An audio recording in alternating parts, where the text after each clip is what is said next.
Hello, everybody, and welcome to another Legion Live Developer Q&A. My name is Josh Allen, aka Community Manager Lore, and joining me here once again today, Ion Hazzikostas, Game Director on World of Warcraft. Ion, thanks so much for being here. Thanks, Josh. No, pleasure as always. And yeah, looking forward to jumping into some questions about 7.2 and all things Legion. Yes, we've got a lot of questions lined up here today.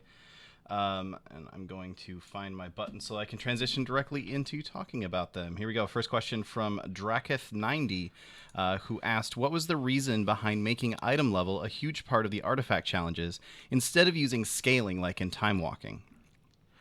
So I think, in general, with almost all challenges and all systems and all content that we design in WoW, this, gear mattering, your stats mattering, your power mattering is the default. It's an MMORPG, progression is sort of a very core element. So that's kind of always where we start with everything. There's a couple of exceptions to that, like Proving Grounds in the past, where we wanted to create something that really was sort of trying to measure pure ability rather than any sort of gear. And then Time Walking is there more just to normalize, people ranging from level 75 up to 110 can all queue for Burning Crusade Time Walking. So we need to sort of normalize that there. But ultimately, it also lets the challenges be over time accessible to a larger audience. I think we set out using things like green fire as an analogy, but the same is equally true actually for some of the original challenges back in classic World of Warcraft, whether it was Rock Dalar or Benediction. Gear helps with all of those things, right? When you're trying to kill that demon, for those who remember this, those 4 demons as a hunter, it was an incredibly challenging thing when you were wearing Molten Core and Onyxia gear, but people could still do it with much better stuff from 2 raid tiers later on during that expansion. At the end of the day, we made these challenges not just for 1 or 2% of our players. We expect in the long run more people to be able to enjoy and overcome this. But everyone can kind of measure themselves and see how early they can do it. And there's a great deal of prestige in walking around very early on, being one of those who's done it before Tomb of Sargeras opens. And all that said, I'm confident there are going to be a large number of people who frankly just aren't able to do it, even with gear from Tomb and gear from Argus beyond that. So it's not easy regardless.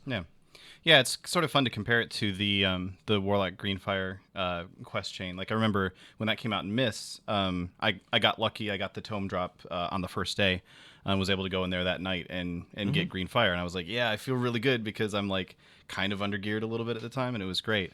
But now I've been trying to do it on my mage and on my monk, and I'm like, okay, this is a little bit too much for me right now. Maybe I'll come back a little bit later, get a little bit more gear, a little bit more health, and I might be able to tackle it then. So it's kind of cool to have it still be challenging, but can be influenced in a little bit by just getting some better gear and better artifact. Also, the nature of these, because there's 7 different ones, there aren't 36 different ones. It's not quite as like custom tailored to specific specs. Right. But the fact of the matter is we wouldn't have been able to make these challenges if we had to make 36 of them. That wouldn't have been something that was kind of within our capability to do. So we're happy with the balance we struck and where we ended up.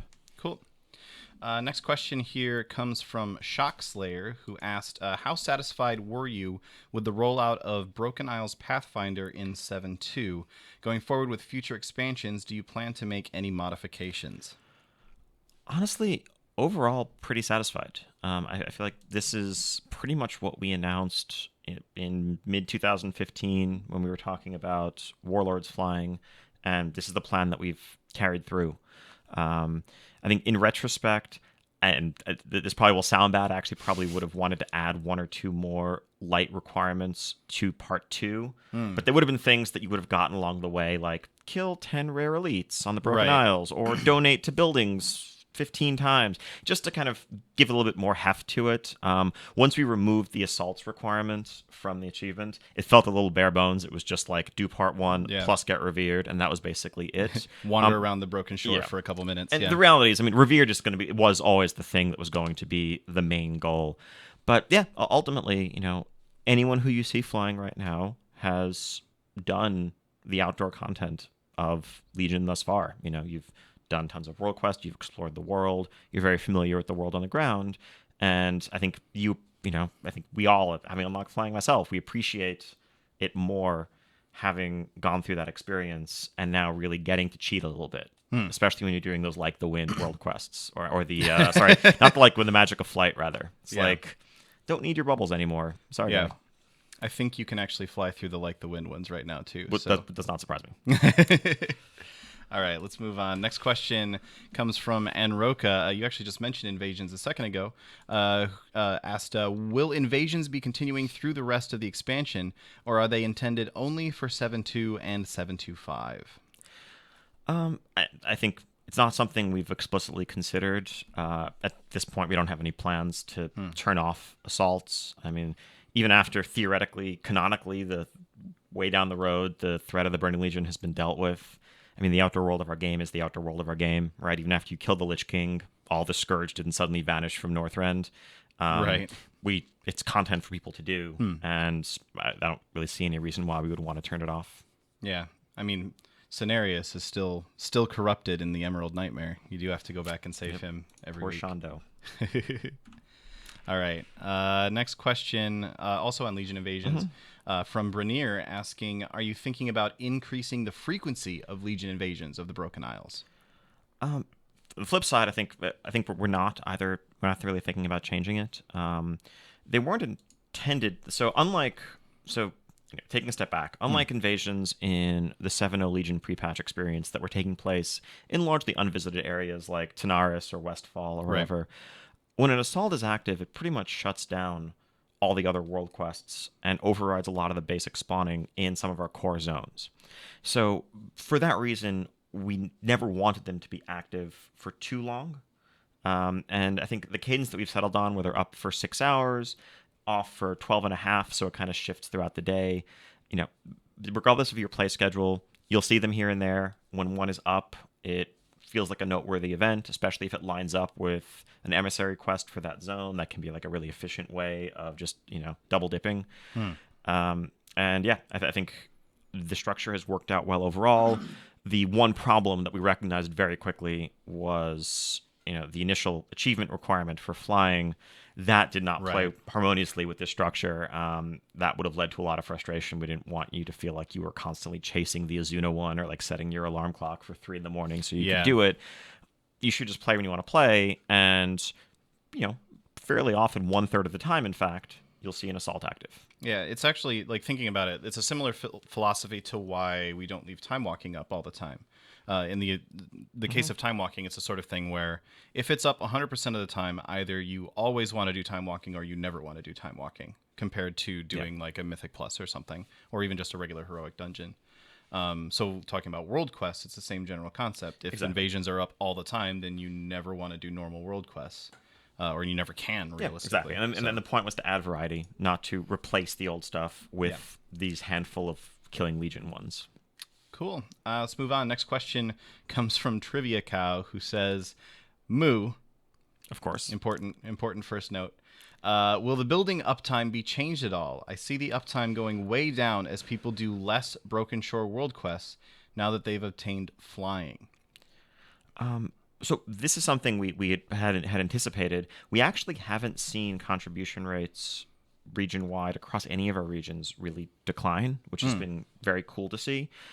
We were expecting that they would, but they actually haven't yet. If we start to see that, fewer people are contributing supplies, what we'll probably do is just adjust the totals required to complete the buildings. Right. We don't want them to, we're kind of happy with how often a building is coming up. When one gets destroyed, it feels like it's, just a day or two away. And then sometimes you wake up on a Sunday and they're all up. It's just, you never know.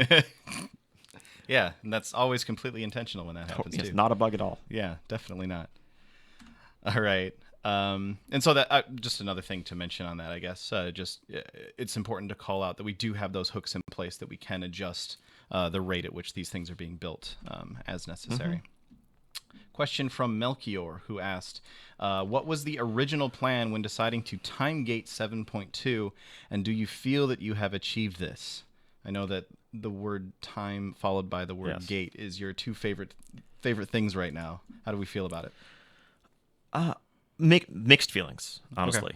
Okay. So I guess taking some steps back, it's like, why do we quote unquote time gate anything? Why isn't everything always available day one? It's a couple of reasons. I think part of it is storytelling. I know that that often sounds very, very hand wavy, but when we're trying to create a sense of like a global narrative of the forces of the Alliance and the Horde, the forces of the Orders, the Legion Fall Offensive, they're building towards this event, and then this thing happens. Um, rather than it's like, okay, so the Tomb of Sargeras, that's opening when it's going to open for purely gameplay reasons, right? There's no Right. story reason for it. The main reason is it would have been way too soon. If 7.2 came out, we opened the Tomb of Sargeras right away, Yeah. there would have been a ton of people up in arms, and very rightly so, Yeah. saying, hey, you guys just released Nighthold like 2.5 months ago. We're not done with this yet. Why are you giving us a new raid? Yeah. So for gameplay reasons, we're not opening Tomb of Sargeras right away. That's a time gate, but that's for gameplay because players simply aren't ready for that. Yeah. So then what's the in-world excuse for it? And so that leads us to want to say, okay, let's sort of build up in-world towards this happening. And rather than, one option is everyone plays through all the content leading up to it in the first couple days, and then you have a long, long wait with nothing happening. Yeah. Versus, okay, there's a series of chapters, there's a series of events leading towards that endpoint.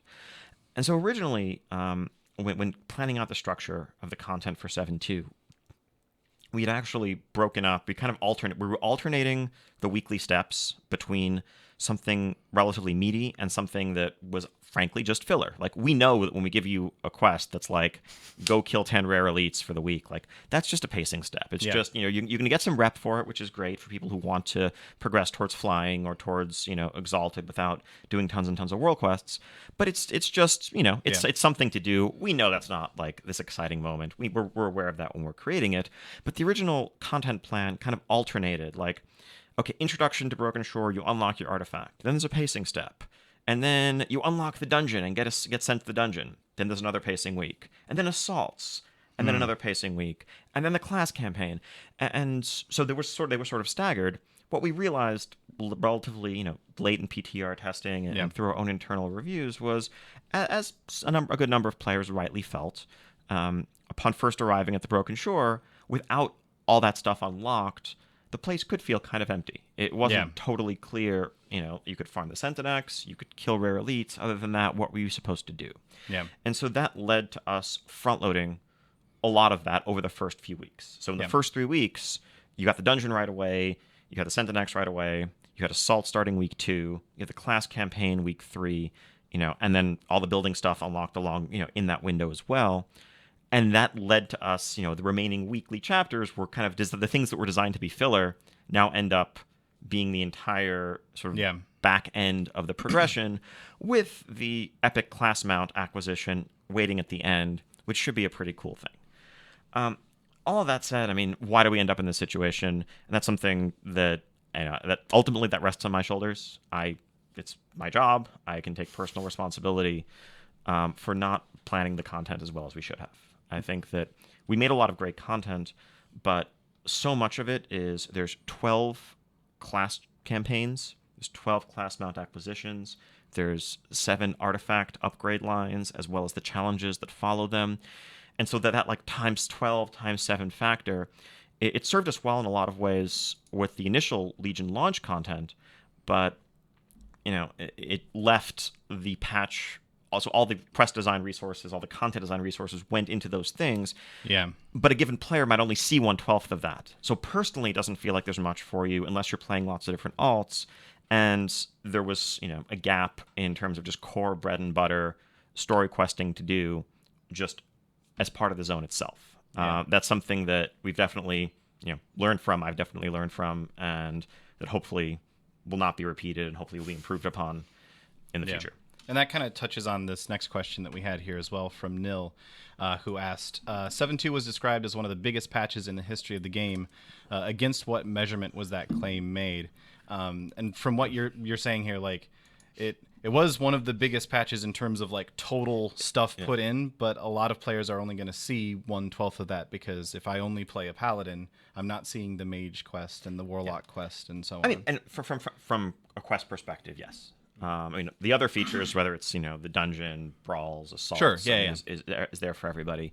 But Yeah, I mean, this was an objective measurement. It is. I mean, in terms of the number of quests, the number of words of text, the number of creatures. There's, an outdoor zone, a dungeon, a raid, new, Mythic Plus upgrades, artifact upgrades, Yeah. assaults, PvP brawls. Like, there's a lot of stuff. I remember hearing an interesting, I think it was Ryan Schwader was telling me that there were actually more voice lines recorded for patch 7.2 than any prior expansion, which I don't know how accurate that is. It's just an interesting. It sounds sort about of right. like, I mean, there's probably more yeah, voiceover lines in 7.2 than there were in Mists at launch, for example. yeah, But I mean, those statistics, it was a large team effort, and so I think there was this sense of like we accomplished, Yeah. we completed this massive undertaking. But that doesn't mean anything as a player Yeah. if you're only seeing a slice of it and you want more to do and there isn't more to do. Yeah.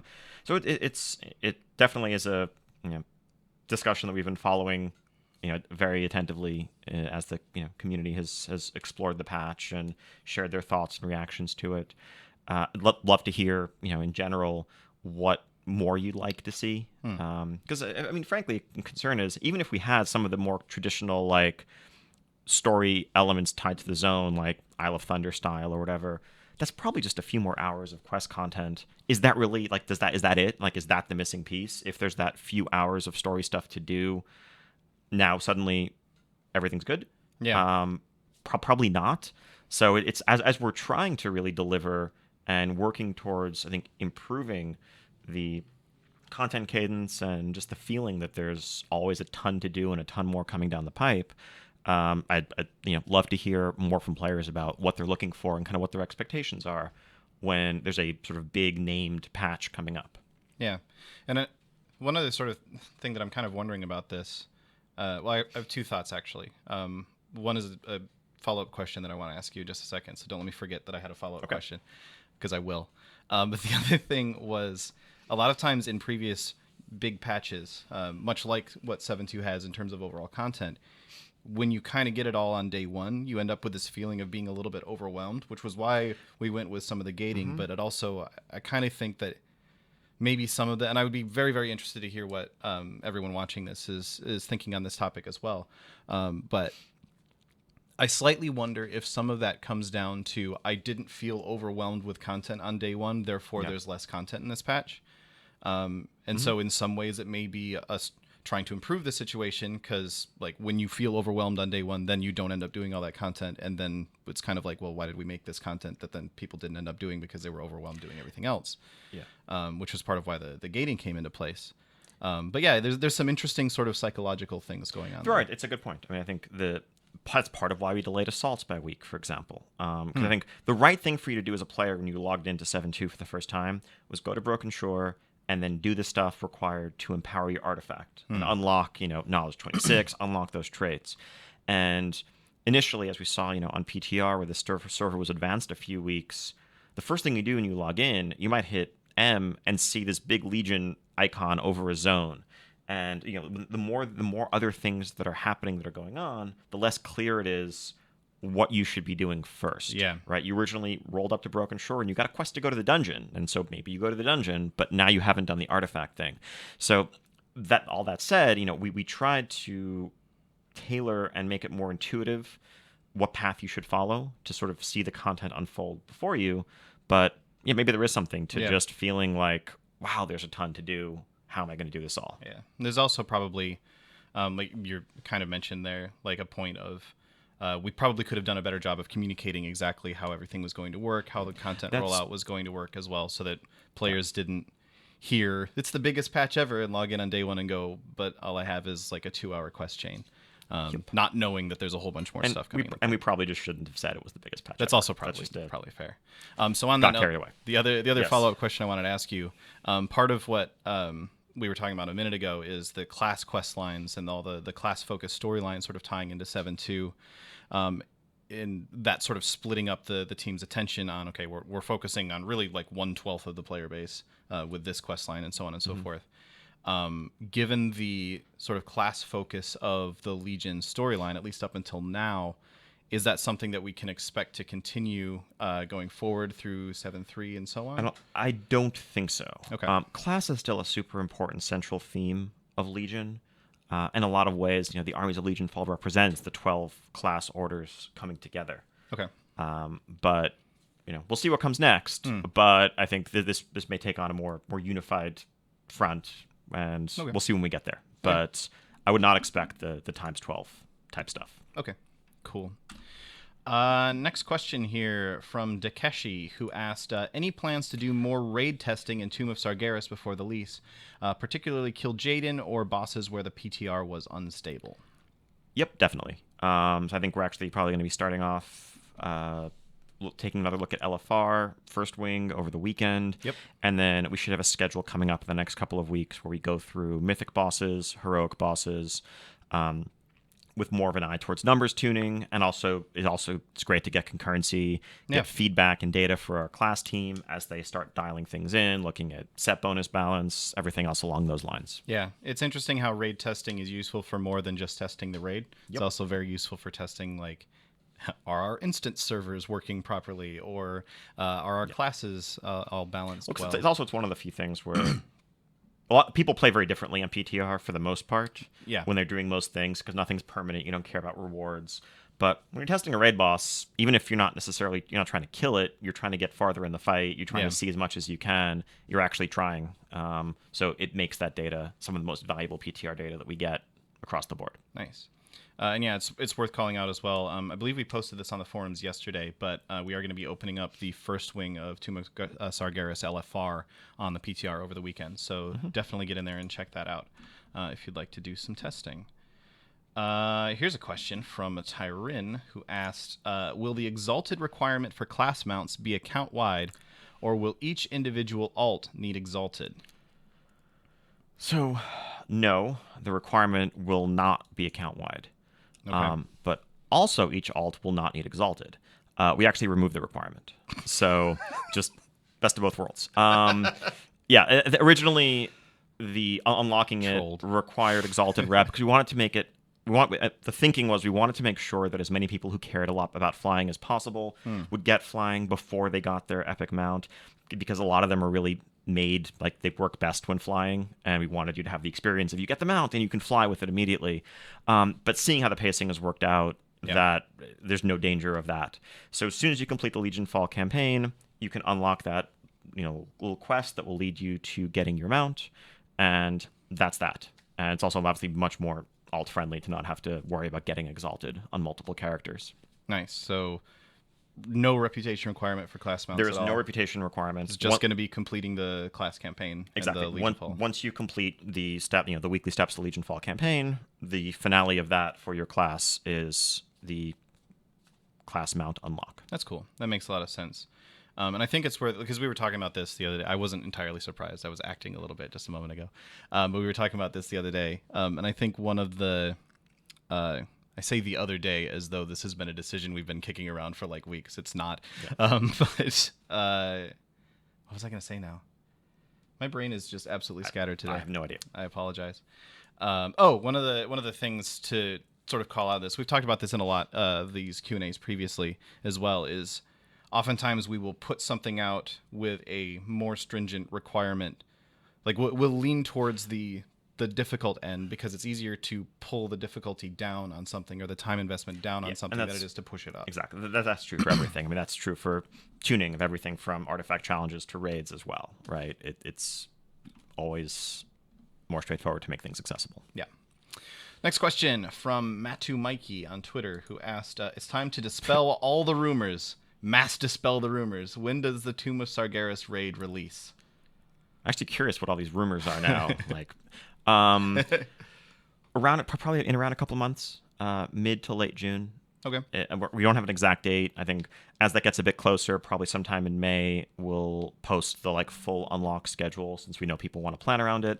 I think, as we've said in the past, 5 months or so feels like about the right time for a big raid the size of Nighthold.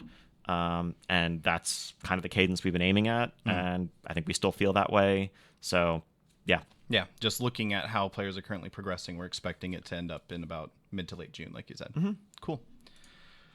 Next question here from Soladin. I like this question. Who asked, do you think you missed the mark by setting up by setting mixed up expectations with 7.2 and 7.2.5.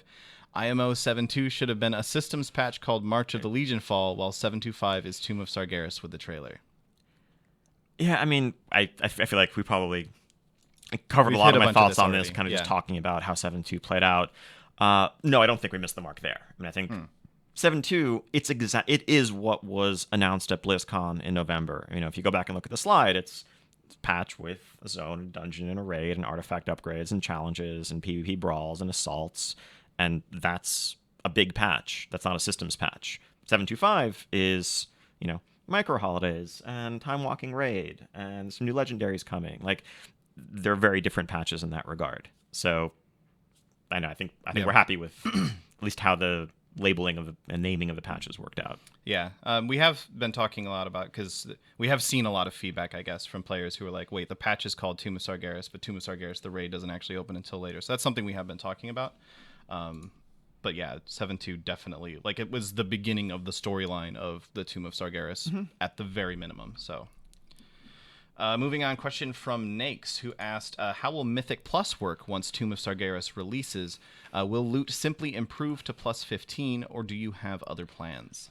I think pretty similar. Our current plan is pretty similar to how it worked when Mythic Nighthold opened. So probably week 1 of Tomb, nothing changes.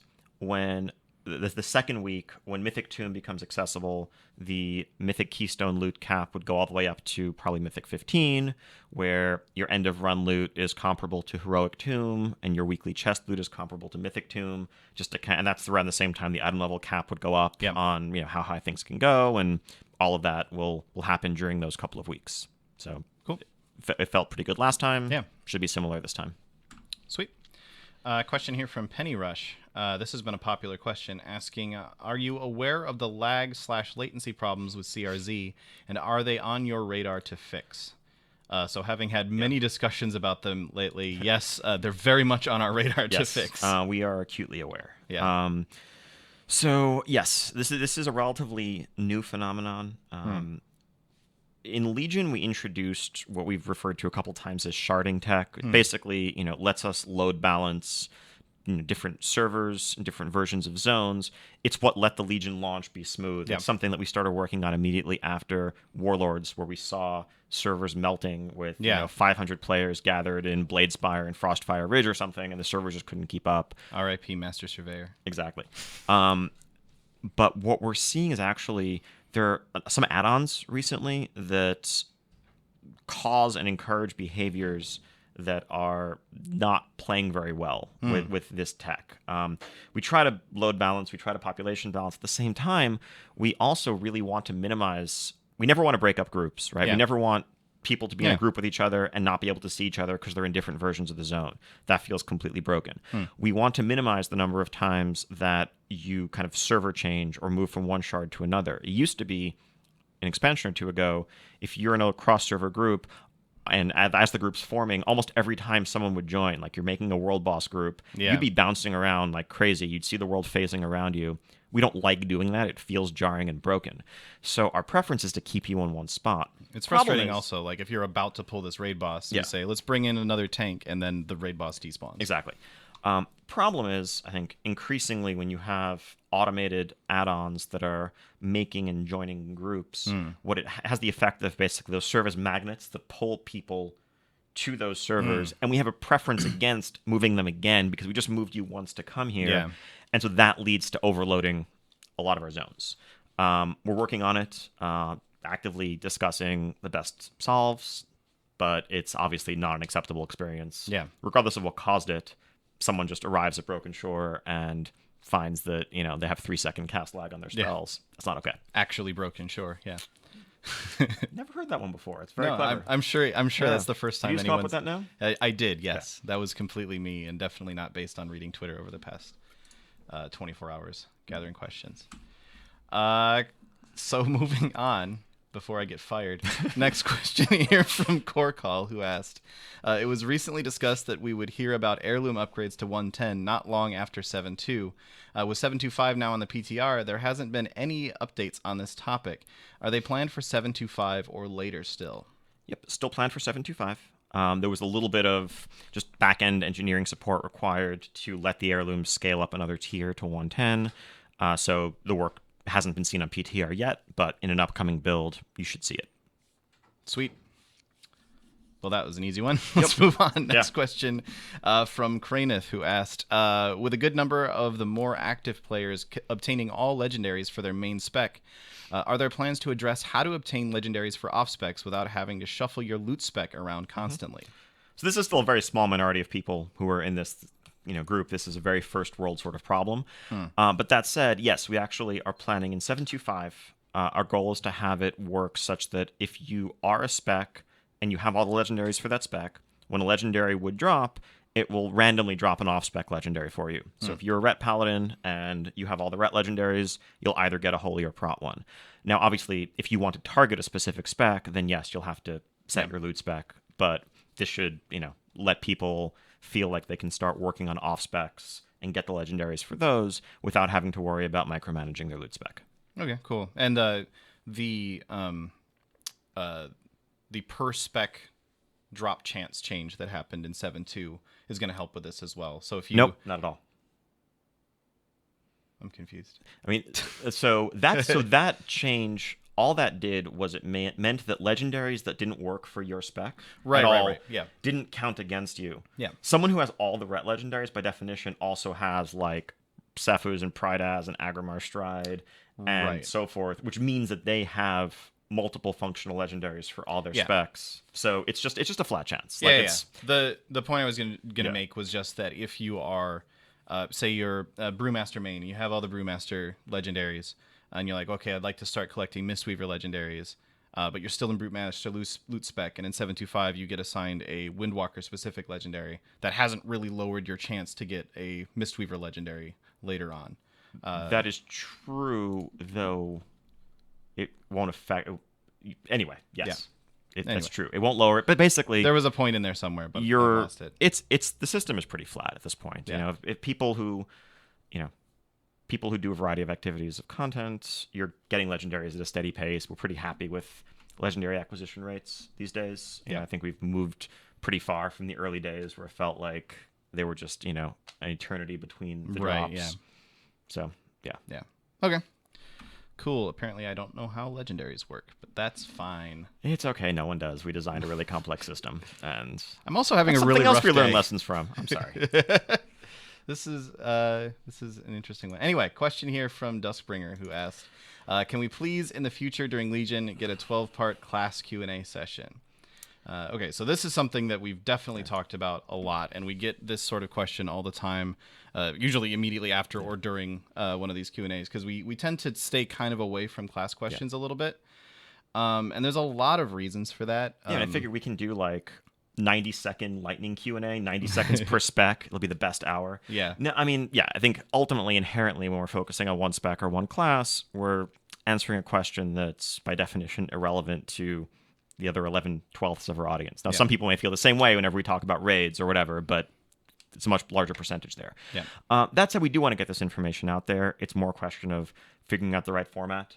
So I think, in the past, something that we've done, but not in a while, we've done some systems-focused AMAs on the WoW subreddit in the past. That may be an interesting format to explore if you wanted to, just have people focus their class questions, upvote the ones they want to see answered. The entire class team can just sit down and crank through them as fast as they can and just get a lot of information out there. But we'll see. Yeah, and mentioning the entire class team, like that's a large team with a lot of people on it. Getting all of them in this room to do a Q&A would not work very well, and getting just one of them meant that would mean that there's a lot of classes that we can't actually talk to. Yes. So basically, TLDR, yes, we want to be having those conversations. We want to be answering those questions. Don't think that a live Q&A like this is the right way to do it. But we are looking into other options, including we're actually looking at doing an AMA sometime very soon. Question from Law, who asked, currently specs feel like new classes. Where is the class identity when baseline abilities change depending on spec? It's a good question and a very valid criticism. I think, especially in the streamlining of classes, moving from warlords into legion, and from mists into warlords as well. There was a lot of a focus on spec identity, often at the expense of class identity. And it's really easy to say, oh, well, a fire mage should never cast any frost or arcane spells because they're a fire mage, but they're also a mage, and so I think it's essential to keep that well-rounded kit. I think when we've looked at re-adding some abilities that were removed, some of those tended to fall into the category of ones that were universal class-wide abilities. It's something we continue to discuss. I think we probably agree that in some places we've gone too far in that direction, and that class identity, the things that all specs share in common, need to be more of an anchor. Yeah. And there's some cases where class identity is sort of meant to have a little bit of attrition. Like Priest comes to mind, where Holy Priests and Shadow Priests, they're literally on opposite sides of the class hall because they're not really the best of friends, and Discipline is kind of the bridge between those two. So sometimes there's just going to be pretty substantial differences between the different specs. But it's more like that brother that you have that you see on Facebook sometimes, like posting stuff that's completely contrary to your own, but you're still related in a way. All right, moving on. Next question from Skiwi, who asked, is Tomb of Sargeras, I almost read that as Terms of Service, that's how my brain is working today, is Tomb of Sargeras the last raid of Legion? Nope.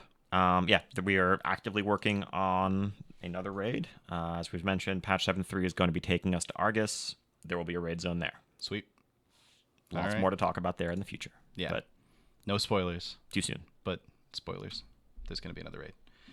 Question here from Monkeyo, who asked, why are external buffs like Innervate and Blessing of Wisdom still a thing? Did we learn nothing from Symbiosis, Dark Intent, etc.? We learned some things. There's a reason, Symbiosis was really complicated. Yeah. I think we're still trying to find, we often tend to do this pendulum thing. A lot of people have criticized us for, and rightly so. It doesn't feel great to feel like you need X external buff in order to be maximally effective or to be viable. A lot of the, changes that I think Sigma's posted about, talking about Disc Priests, for example, have been aimed at actually making them a bit less Innervate reliant and reducing the delta in effectiveness, whether they're, being funneled tons of Innervates or whether they're just having to self-sustain. That said, this actually really ties back in an interesting way to the question from a couple of questions ago about class identity. Some of these are still hybrids, and they have a history and an identity that is rooted somewhat in offering support to others. And there's some value in recognizing that. I think we were probably misguided in the way we implemented, for example, Greater Blessing of Might for Ret Paladins. I think we probably were too fixated on the importance of parity on meters, and everything that is done has to be accounted for, on SCADA, on recount, on what details, whatever you're using, or it's unacceptable. And so we had this weird world where, okay, you're buffing other people in your group, but that's credited to you. Yeah. And now you're dependent on them. What we really want is for there to be situations where you look at your raid composition and you are happy that there is a blank there. That oh, awesome, we've got a druid. That means X. Awesome, we've got a warrior. That means Y. To some extent, maybe part of the problem is that there's only a couple of examples of this and not more.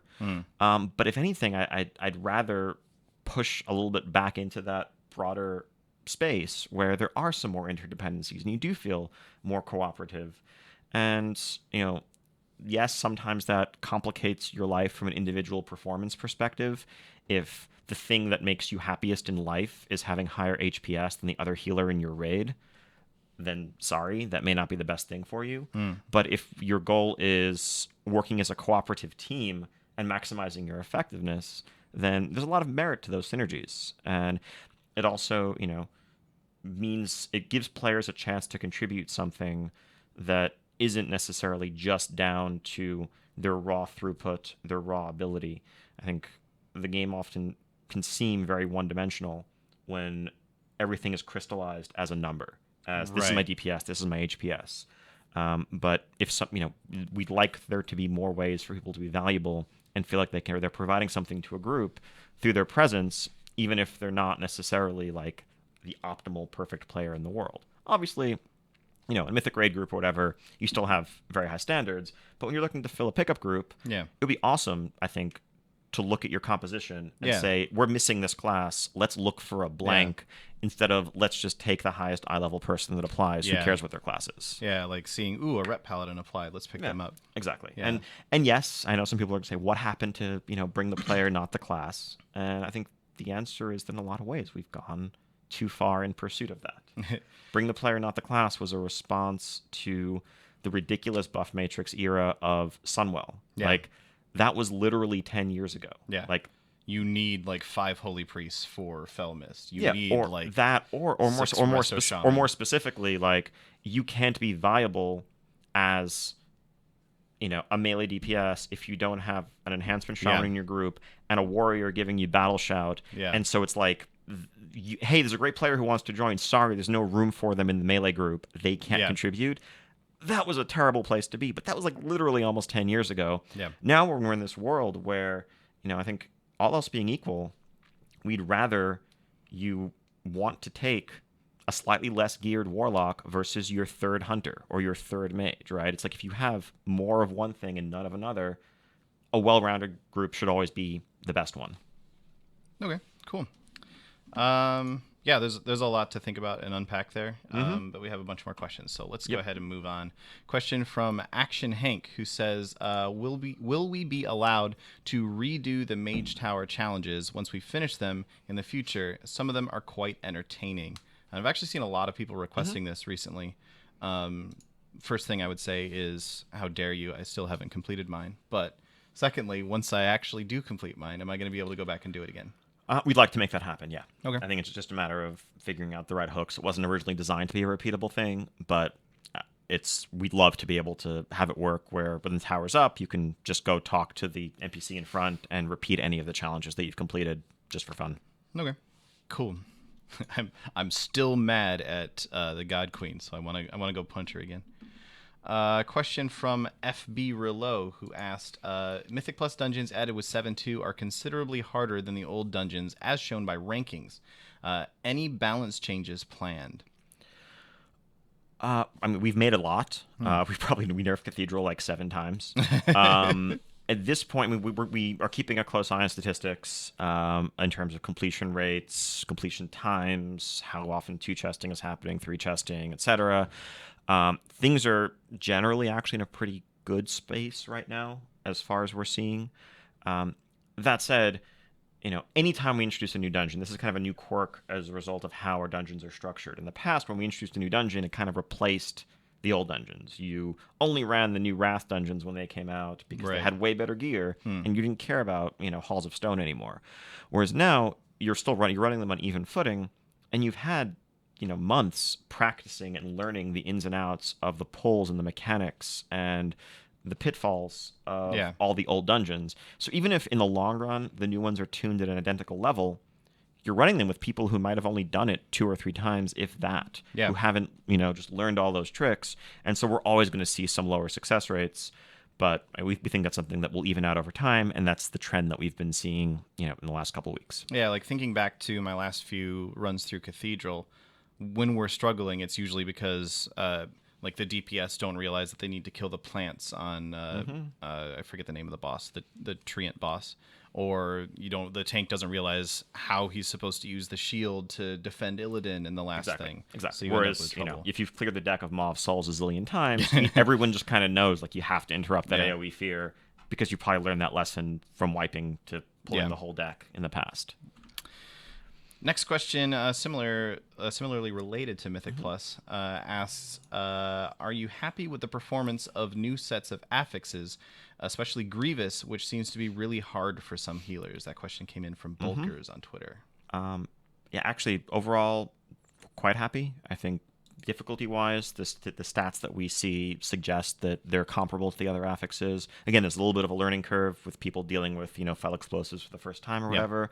I'm playing as a healer myself. I'm much happier with Grievous than Overflowing. I think Overflowing was something that Grievous replaced Basically, if you for many healers, you just ignored it entirely because it didn't change your healing style at all. Then occasionally, if you were a holy priest or a holy paladin, especially, something horrific would happen, Yeah. and you'd have like a 6 million absorb shield on someone who was at low health or Yeah. taking damage. That was a terrible place to be. It definitely changes your playstyle, and it's something that the rest of the group also needs to try to pitch in and help a little bit. I've seen groups asking, "Hey, do you have Pride as? Put on your Pride as, please, for the Grievous run, because you're making your healer's life easier. It's actually going to be the right thing to do." That's interesting. Yeah. So yeah, see, Pride as comes in handy after all. Yeah. I do slightly miss the trolling factor of overflowing from playing my Mistweaver. The tank that I used to run a bunch of Mythic Plus with, I used to like trying to get an enveloping, and I was running Mistrap, so the enveloping had an extra bonus on it, and then try to land a 12-stack Shailoon on him right as the enveloping wore off. So he ends up with like a 12 million absorb on him. It was great. Sorry. You're just making it so I can't troll tanks anymore. I suspect you can figure something out. Here's actually another question from Bulkers, who asked, is the team happy with the difficulty level in Mythic Nighthold after 3 months of release as a first-tier raid in an expansion? Overall, yes. I think tier is always one of those squirrely terms. I guess technically it's the first raid that has a tier set, but in a lot of ways I would think of Nightmare plus TOV as like a pretty solid 10 boss progression that was, the primary raiding activity for the first 4.5 months of the expansion. That was kind of a tier in and of itself. But yeah, I think, we're seeing pretty smooth progression through Mythic Nighthold at this point. My guess would be that Gul'dan and possibly Elisand are still in line for some targeted nerfs. They haven't really, they've escaped the nerf bat largely so far, but adjustments we made to Aluriel and Star Augur, a month or so ago, I think have really helped remove any of the other walls. So overall, pretty standard, and happy with how it's playing out. Cool. Moving on, next question from Gidera, something like that. Who asked, part of the reason I refuse to do Legion assaults after the achievement is because they don't reward, Armies of Legion Fall reputation. Any plans to remedy that in the future? No plans to remedy it, no. At the end of the day, if there's content that doesn't offer a reward that interests you, that's okay. If you look at something, you're like, I don't care about Nether Shards. Why should I do the Centenax? Don't do the Centenax. I don't care about zone reps. Okay, that's to some extent, the alternative would be us sprinkling some of every reward everywhere, such that the game feels very samey. It's like, okay, we want to make this content appeal to people who want artifact power and honor and order resources and nether shards. So everything gives everything. Ultimately, Legion assaults are a great way to get nether shards in terms of time efficiency. They give solid artifact power, the same way any world quests would do. Yep. If there's an assault up for a zone that you have an emissary quest for, that's incredible time efficiency in terms of what you're, since the same quests will count for both. Yeah. And they are set in the zones, and so they give a good chunk of rep for those zones. I think ultimately, we see Armies of Legion Fall as the Broken Shore reputation, the same way the Dreamweavers is the Val'Sharah reputation. I mean, obviously, technically, everyone's interested in fighting the Legion, but the Armies of Legion Fall really is about the joint effort to crack open the Tomb of Sargeras, whereas when you go to Val'Sharah, you're very specifically working with and helping, Cenarius and others that, live there and defending the forest from the Legion. Yeah. It's also worth noting, based on what we said earlier about how you don't need Exalted for the class mounts anymore, the fact that they don't reward Legion Fall reputation. Once you've earned flying, then that's less of a hitch for you, hopefully. Very true. Question here from Harley. This has been a popular one, asking, are there any plans to have a use for excess resources? Referring to, I believe, Order Hall resources here. Nothing currently planned, though that may change. I guess we'd always viewed the weekly bonus rolls as the big potential sink there. I mean, if you get all 3 of your bonus tokens with Order Hall resources, that's 7,000 a week. That you're spending, which is a pretty significant drain, and you're saving all your gold by doing that. Obviously, if you have a class hall perk that lets you bypass one of those, or if you're, running lots of world quests with a champion that is completely laden with Order Hall resource generating equipment, then you can have a huge surplus. We may offer some sync in the future, but no current plans. I think the biggest concern with a really meaningful one would be the regret that it would inspire in everybody who did used to have tons of resources and then spent them on bonus rolls or other things. Yeah. So we're very cautious about kind of changing the ground rules. Yeah, and I think it's fine to have a currency that eventually you just don't need anymore. And you look at it and you go, I've got 200,000 of this. I'm not super worried about doing this world quest over here. For Exactly. And it varies resources. tremendously by playstyle, right? It's like, if you do lots of world quests, you're going to be swimming in this. For tons of people, I have guildmates who were going out and turning in all their Blood of Sargeras, or specifically farming world quests just to be able to afford the class hall upgrades that we unlocked in 7.2 because they're perpetually, almost running on empty because they don't do as many world quests. Yeah. And that's just one of those tricky systems to balance. Okay. Let's move on. Next question from Batgirl, who said, with Tomb of Sargeras on the horizon and Mythic Gear currently showing up in the Dungeon Journal as 930 to 940, will Distilled Titan Essence get updated to increase our legendaries, or will another item be put in to accomplish this? Yes, so I think the general thinking is when Tomb unlocks, the item level ceiling, everything just kind of shifts up by 30. So things will be able to Titan Forge up to 955. New legendaries that drop will be 970. And there'll be a quest from the guy in the blacksmith in Dalaran that offers a new Distilled Titan Essence that lets you upgrade your legendaries all the way to 970 for your existing ones. And we've learned from some of the confusion from the last time around, this one hopefully will be more straightforward so that if you're eligible for the quest, you'll start getting the drops right away. You don't have the accidental trap of opening your weekly mythic cache before you picked up the quest. Yeah. And once you've upgraded all your items, we're hoping to be able to just hide the quest so it's not lingering as a open point of confusion. Yeah.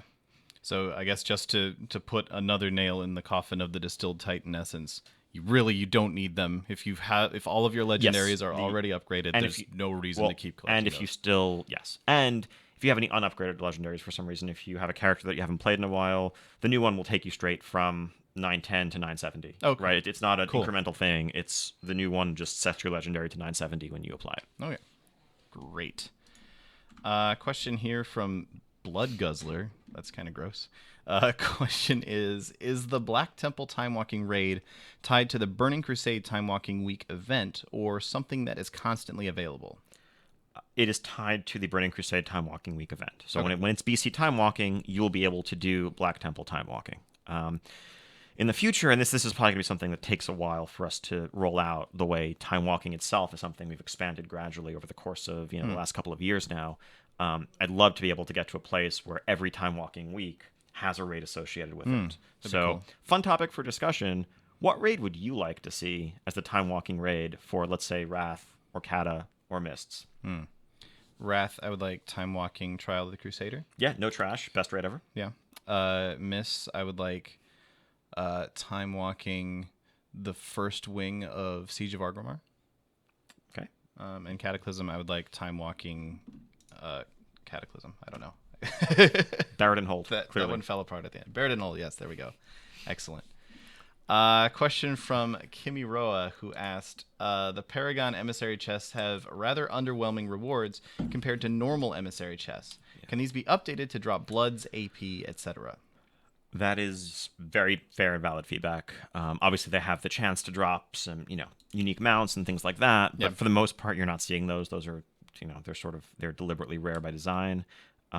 They should feel less underwhelming when you get them. That's something we'll take back and discuss. Awesome.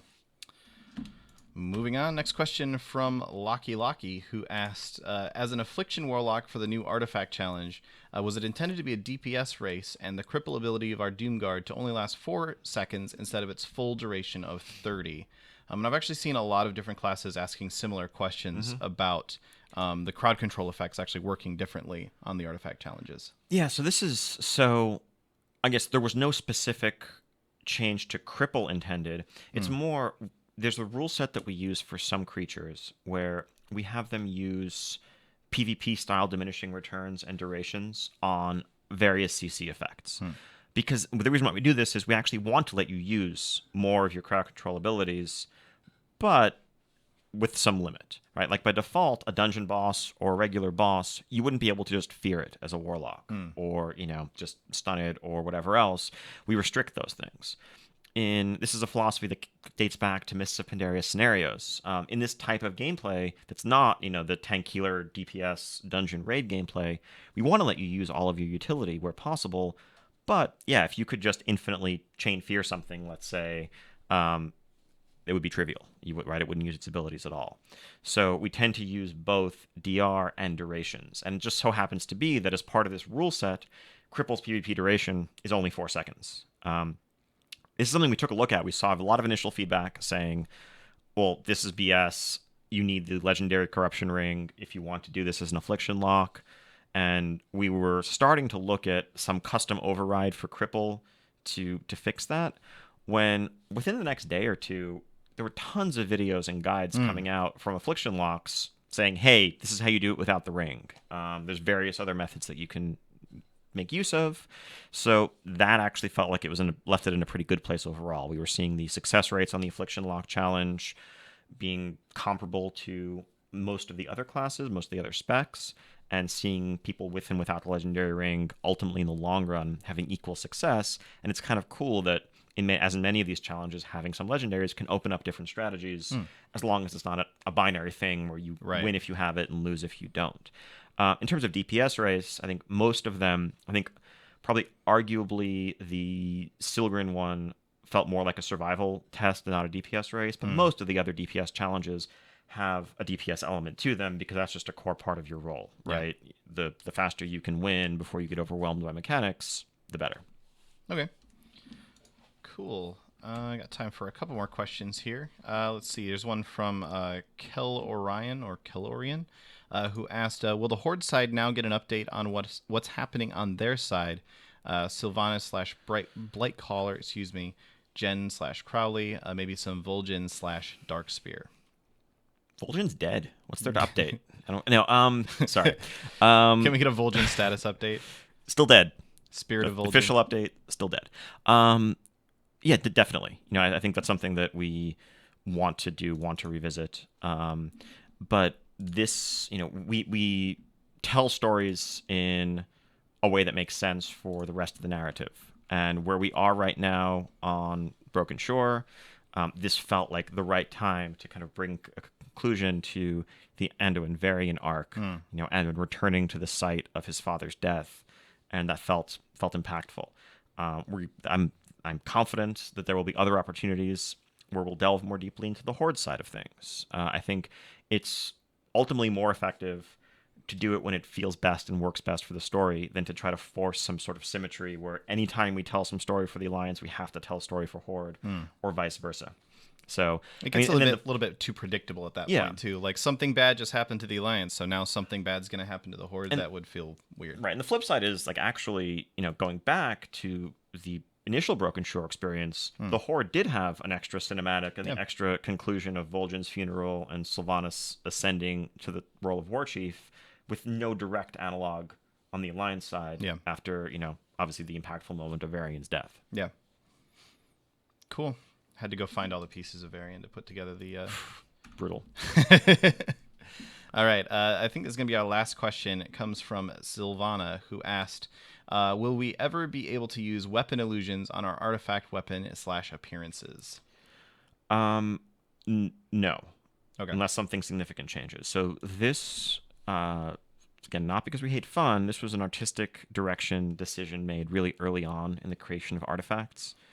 When we were concepting them, figuring out what they would look like, we wanted, and our artists wanted, the freedom to use a wide variety of particle effects and to do some unconventional things in building these weapons that made them incompatible with the visual appearance of a lot of the enchants that are also particle effects and things that need to attach to certain places on the weapons. And so, rather than kind of make those concessions, we wanted to give our artists the maximum amount of freedom possible to just make the weapons the ultimate expression of cool class fantasy that they could be.